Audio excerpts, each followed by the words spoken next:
Okay, please tell me I don't have many followers that still believe in NASA, and that we've somehow got this huge comet coming to destroy Earth. Which comet, you might ask? Well, this one. The 3iAtlas. You know, the 3iAtlas, which is the third interstellar object, which just so happens to weigh 33 billion tons of pure nickel. Now, let's break down the name, right? 3iAtlas.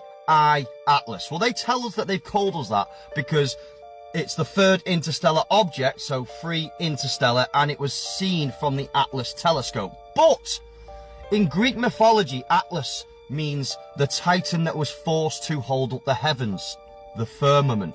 And 3i, well, just think about it, your third eye, the all-seeing eye. Just by the fact this is called Atlas is a massive nod to ancient ideas, you know, lifting our gaze towards the stars, quite literally carrying the sky. Now, when you put all of this together, the 3iAtlas, it becomes a very rich name with some symbolic layers, you know. It reminds us how often science borrows myth to describe their discoveries. Now, it's undeniable that NASA has been lying to us for many years, and NASA in Hebrew means to deceive.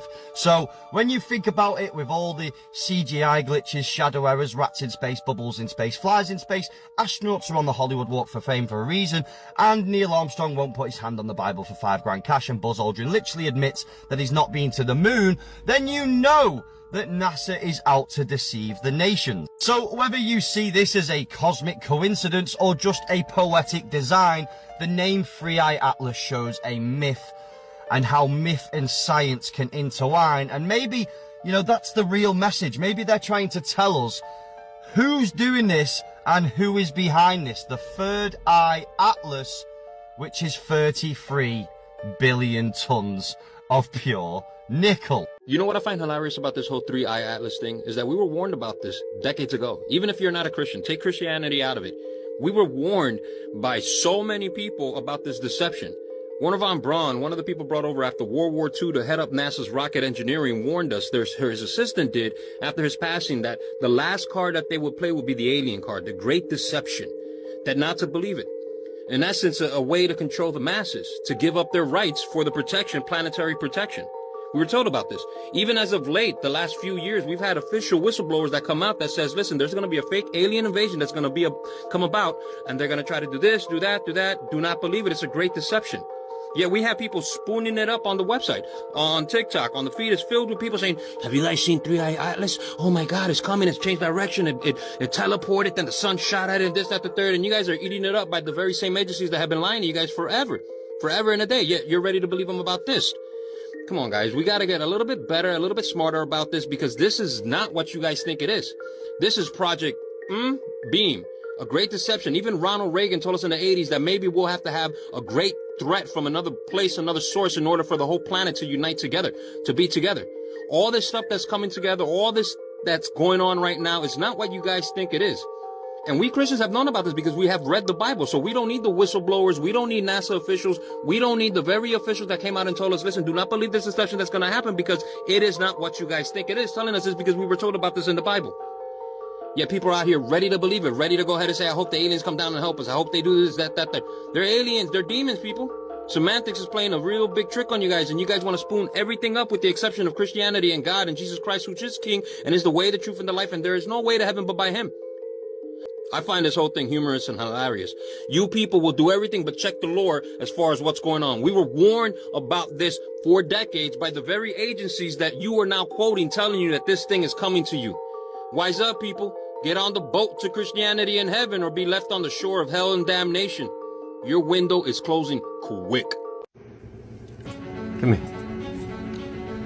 When we expose to the world the true Earth, flat Earth, it will destroy everything, but in a good way.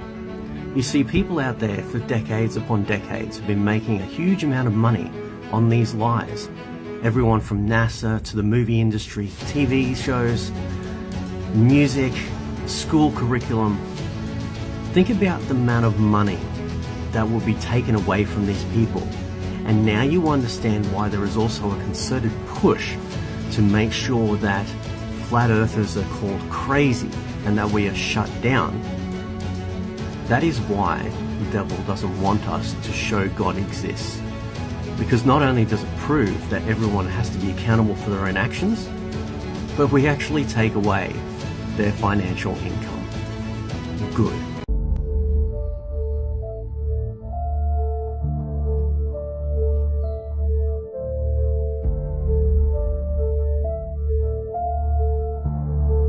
Infrared camera lets you see across the state of Florida from 30,000 feet. Now the amount of times I've heard, bro, have you never been on a plane? I've seen the curve from the plane. Well, this footage from 30,000 feet up from a plane shows no indication that we're living on a curved surface. Now the thing about this video which completely destroys the globe model is the horizon. It always rises to meet the eye level of the observer.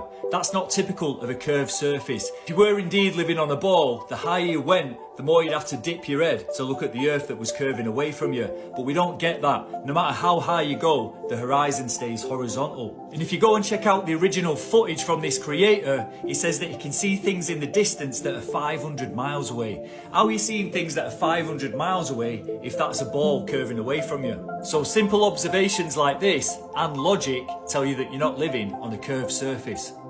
So I was on Twitter this morning and saw this post. Go on Google Earth and try to get a measurement of Antarctica. It won't do it because it's a ring around us. So naturally I ran straight to Google Earth. I screen recorded everything I did. I sped it up because I really wanted to capture the shape of this wall. Continent.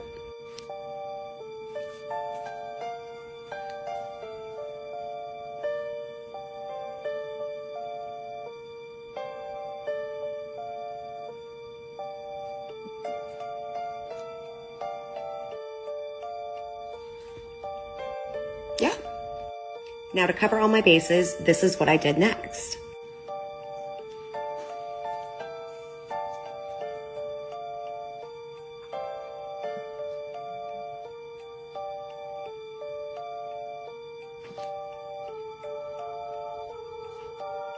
I could find the perimeter in the middle of the ocean, middle of Africa, and it didn't matter where I put the points.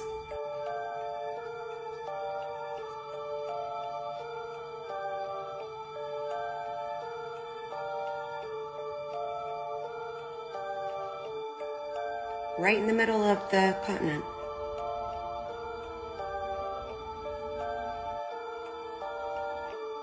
Now this got me thinking, why don't we journey up to the North Pole? You know, right there in the middle.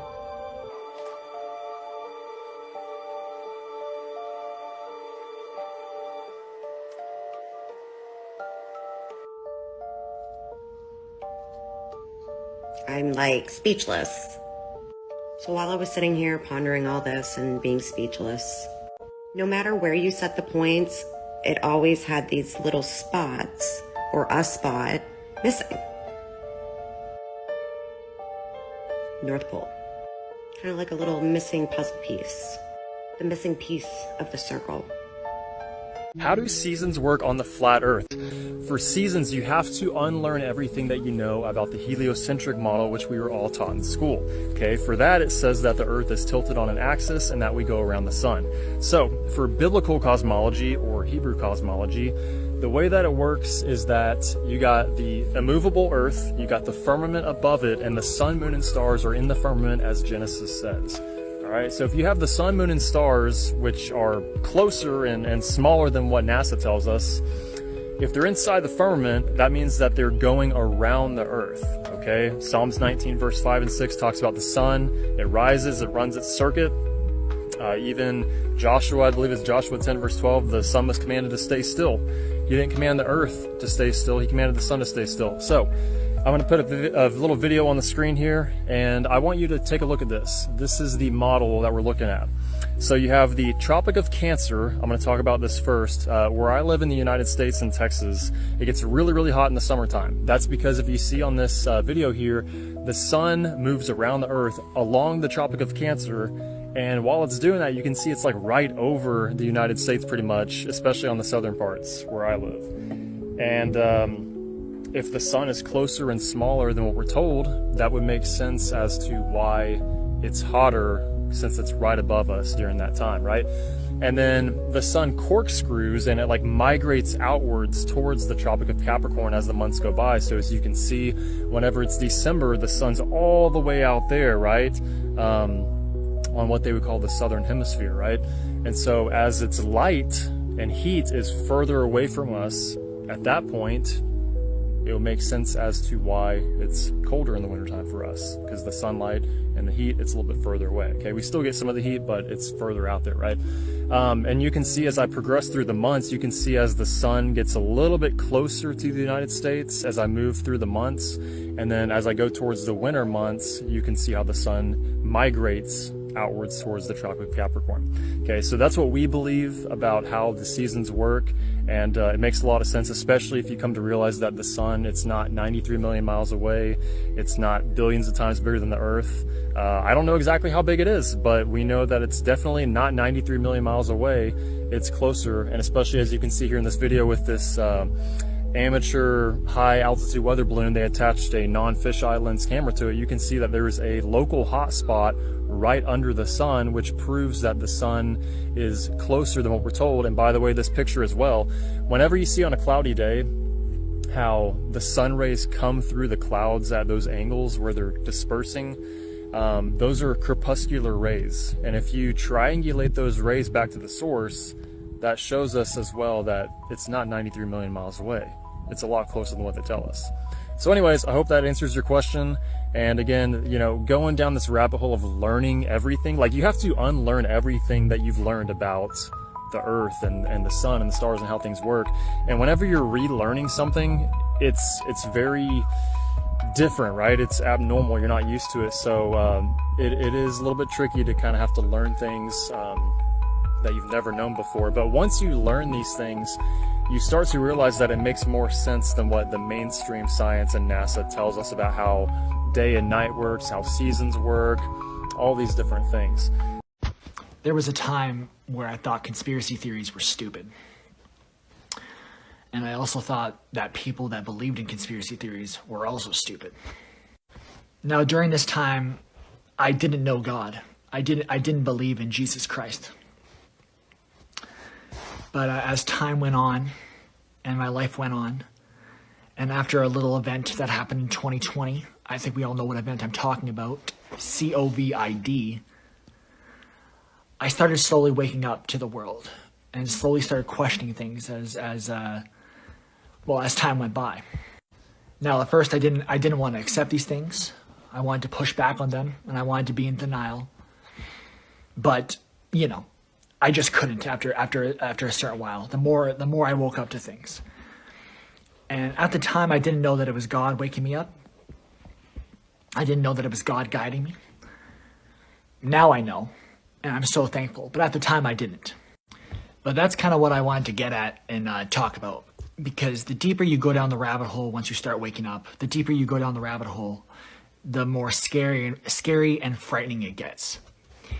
And you start realizing that mostly everything we're taught is a lie, and the governments, the people that control us, whatever, truly do not have our best interests at heart.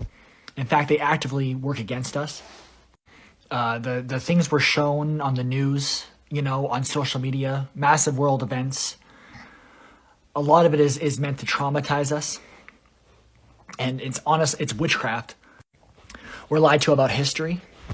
History is written by the victors, people. The things we buy and eat from the stores or the grocery stores. I mean, think about all the chemicals and the preservatives and whatever. And we think we live in a free society, but are we truly free? What happens if you don't pay your taxes? And then they use entertainment, whatever that entertainment may be, to basically keep us dumbed down and dull and, I guess, satiated. And knowing all this and learning all this, it's very easy to feel hopeless and helpless. And it's very easy to feel lost and sad and to think, well, what's the point? This is where Jesus Christ comes in. This is where our Lord comes in. He gives us a peace that passes all understanding. And the world does everything it possibly can to keep us from the knowledge of Christ, to keep us from being saved, of accepting that gift of salvation. But if you're super black-pilled and you're lost and you're starting to think, well, what's the point of life? What's the point of any of this? Why am I alive? Give yourself to Christ. Find God. Trust me. We need him, people. He is the way, the truth, and the life. I was there. I was super black-pilled. I was thinking, well, why am I even here? Why am I alive? But then I found Christ. And it was actually through my continuing research and conspiracy, or whatever you want to say, that I actually found God. Or I should say, he guided me to him. And then eventually I was saved. And I thank him every day for saving me. I thank God every day for saving me. Thank you, Lord. I'm going to say it again. He's the way, the truth, and the life.